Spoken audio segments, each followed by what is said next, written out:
তেওঁলোকে ইয়াতে ব্ৰিজখনৰ কাৰণে আপত্তি এটা দিছে। একচুৱেলি ব্ৰিজখনৰ কাৰণে মাননীয় মুখ্যমন্ত্ৰী মহোদয় যিহেতু গোটেই গুৱাহাটীত আপোনালোকে জানে যান-জঁট লাগি থাকে, মানুহৰ অসুবিধা হয়, মানুহৰ দুৰ্ঘটনা হ'লে এটা এম্বুলেঞ্চ যাবলৈ হ'লে, হস্পিটেলত যাবলৈ হ'লে মানুহজন আধা ৰাস্তাতে দুখাই যায়।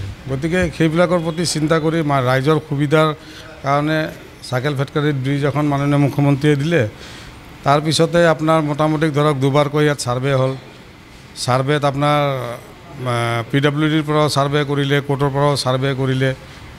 সেই সময়ত যদি তেওঁলোকৰ কিবা আপত্তি অজুৰ আছিলে, তেতিয়া যদি ডিপাৰ্টমেণ্টলি যদি তেওঁলোকে যদি অফিচিয়েলি কিবা এটা মেম'ৰেণ্ডাম দিলে হয় সেই সময়তে, তেতিয়াহ'লে ব্ৰিজখনৰ প্ৰতি মাননীয় মুখ্যমন্ত্ৰী মহোদয় অলপ তেওঁলোকৰ প্ৰতি চিন্তা কৰিলে যে ব্ৰিজখন অলপ মডেলটো যদি চেঞ্জ কৰিব লাগে, কিবা কৰিব লাগে, মাননীয় মুখ্যমন্ত্ৰী কৰিলে হয়। কিন্তু গতিকে বৰ্তমান ধৰক এতিয়া ব্ৰিজখনৰ মানে গোটেইখিনি কণ্টেক্ট গোটেইখিনি হৈ গ'ল, টেণ্ডাৰ হৈ গ'ল, মানুহে পাই গ'লে। এতিয়া মানে তেওঁলোকে আপত্তি দিছে যে এই ব্ৰিজখন মানে অলপ মডেলটো চেঞ্জ কৰিব লাগে। তেওঁলোকে মেম'ৰেণ্ডাম দিয়া হৈছে। ঠিক আছে, আমি মেম'ৰেণ্ডাম মাননীয় মুখ্যমন্ত্ৰীলৈ পঠাম আৰু মাননীয় মুখ্যমন্ত্ৰীটো বিচাৰ কৰিব কি কৰিলে ভাল হয়। মডেলটো যেতিয়া কৰিছিলে তেতিয়া আপোনালোকে এই ঘৰৰ পৰা যদি ব্ৰিজখন যাব এই ধৰণৰ কথাবিলাক অৱগত আছিল নে বা এই ধৰণৰ আলোচনা কৰিছিল নে?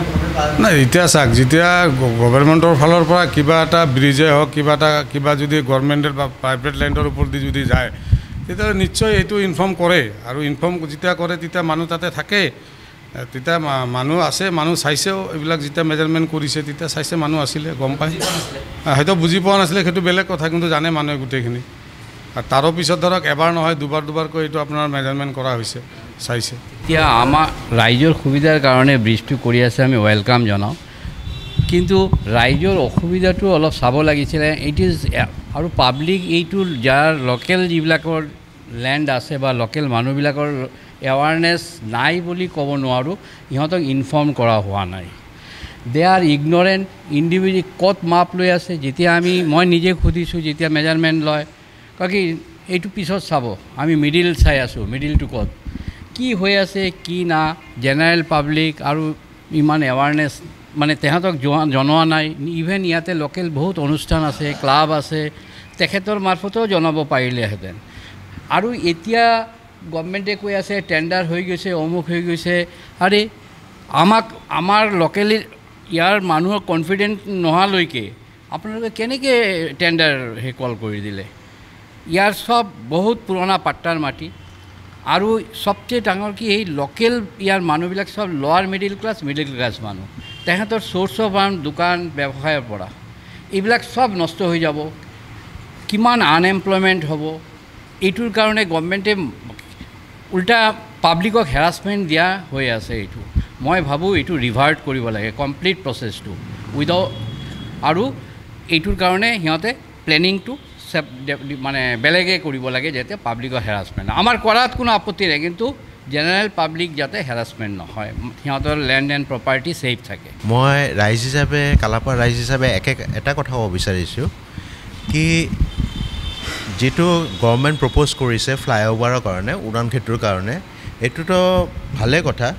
এইটো আমাৰ ৰাইজৰ কাৰণেও ভাল হ'ব, সুবিধা হ'ব, অহা যোৱাত ট্ৰেফিকৰ কাৰণে সুবিধা হ'ব। কিন্তু আমি কেইটামান আৰু গভৰ্ণমেণ্টৰ ইনিচিয়েটিভ চাইছোঁ আমাৰ এৰিয়াতে। যেনেকুৱা আমি ক'ব বিচাৰিছোঁ, ফাৰ্ষ্ট অফ অল ক'ব বিচাৰিছোঁ কি লখৰাৰ পৰা টিল আদাগুদাম তাতে গভৰ্ণমেণ্টে ডিভাইডাৰ দি কেনে ট্ৰেফিক চলিউশ্যন যিটো অহা যোৱাত এইটো বহুত সুবিধা কৰি দিছে। কিন্তু গভৰ্ণমেণ্টে প্লেন ৰাখিছে আমাৰ ইয়াতে ফ্লাইঅভাৰ কাৰণে। আৰু যিটো গভৰ্ণমেণ্টৰ প্ৰস্তাৱ দিছে, মই যিটোখিনি চাইছোঁ, এইটো specially for the stadium, ACA Barsapara cricket ষ্টেডিয়ামৰ কাৰণে। ঠিক আছে, কিন্তু এইটো কথাটো ঠিক আছে, ফ্লাইঅভাৰটো হ'লে ষ্টেডিয়ামত অহা যোৱাৰ মানুহৰ বহুতখিনি সুবিধা হ'ব। কিন্তু আমি এটা কথা ক'ব বিচাৰিছিলোঁ, আমাৰ বেছি দিন নহয় 2 বছৰমান আগত আমাৰ নিয়াৰ বাই চৰাইবাটী ফ্লাইঅভাৰ তাতে এটা ইনগ্ৰেশ্যন হৈছে, প্লাছ এইটো বনোৱা হৈছে চৰাইবাটী চাৰিআলিত ট্ৰেফিকৰ কাৰণে। কিন্তু সেইটো 2 লেন ফ্লাইঅভাৰ। আৰু যিখিনি গভৰ্ণমেণ্টে ফ্লাইঅভাৰ কৰিছে আৰু বহুত মানুহ তাত ৰাইজৰ লগত আমি যেনেকুৱা কথা পাতিছোঁ, তাতে বহুতখিনি ৰাইজৰ ক্ষতি কম হ'ল।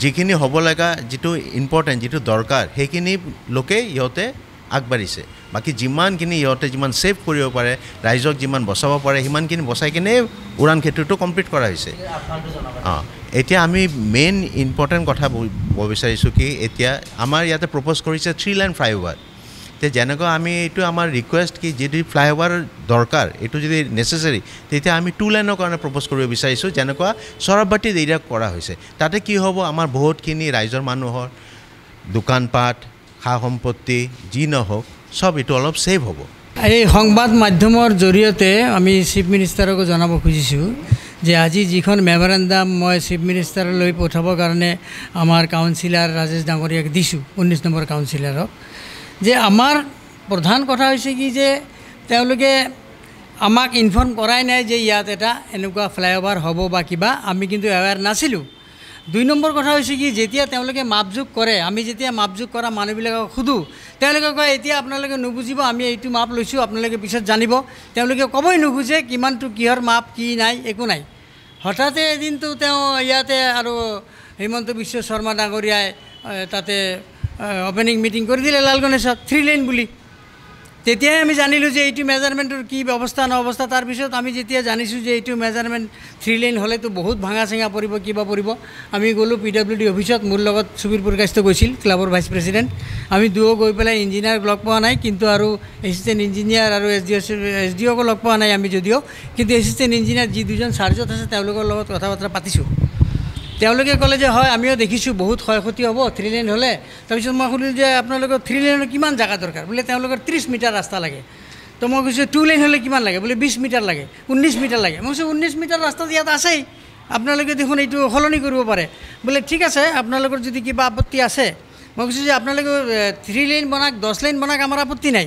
আমাৰ চৰকাৰে যদি আমাৰ যিবিলাক মানুহ ৰুটি ৰুজি কৰি আছে দোকান পোহাৰৰ পৰা আৰু এইবিলাক মাটিৰ ওপৰত দোকান আছে ৰুটি ৰুজি চলি আছে এইবিলাক যদি ক্ষয়ক্ষতি নকৰি পেলাই তেওঁলোকে 10 লেনো বনাই দিয়ে আমাৰ আপত্তি নাই গতিকে আমাৰ আপত্তি সেইখিনি জেগাতে দ্বিতীয়টো হৈছে কি ইয়াত ডাঙৰ দুটা গছ আছে যি দুটা গছৰ তলত মানুহবিলাকে আহি পেলাই গৰমৰ দিনত বিশ্ৰাম লয় আৰু লায়ন বাছ কেম্পাতো আছে কেম্পাছতে আছে গছ দুটাৰ বয়স কমেও 200 বছৰৰ ওপৰ হ'ব তো এই গছৰ যি শিপাবিলাক য'ত য'ত গৈছে তাৰ পৰা পানী চুহি কুৱাবিলাকত পানী আহে আমাৰ ইয়াত এনেই চৰকাৰী ছাপ্লাইত নাটনি চৰকাৰী ছাপ্লাই পানী তেনেকৈ দিব পৰা নাই গতিকে সেই কুৱাবিলাক এতিয়া গছ যদি কটা পৰে 3 লেন ফ্লাইঅভাৰ হ'লে গছ দুটা কটা পৰিব তেতিয়াহ'লে কি দেখা যাব যে কুৱাবিলাক শুকাই যাব কুৱাবিলাক যদি শুকাই যায় পানীৰ আৰু নাটনি হ'ব চৰকাৰে এনেই পানী দিব পৰা নাই তাৰপিছত আৰু নিজা পানীটো যদি নষ্ট হৈ যায় তো মানুহবিলাক বাচিব কেনেকৈ পানী বুলি জীৱন বুলি কয় চবে তো সেইকাৰণে আমাৰ চৰকাৰৰ তাত অনুৰোধ আপোনালোকৰ মিডিয়াৰ জৰিয়তে আৰু আমাৰ কাউন্সিলাৰৰ জৰিয়তে যিখন আমি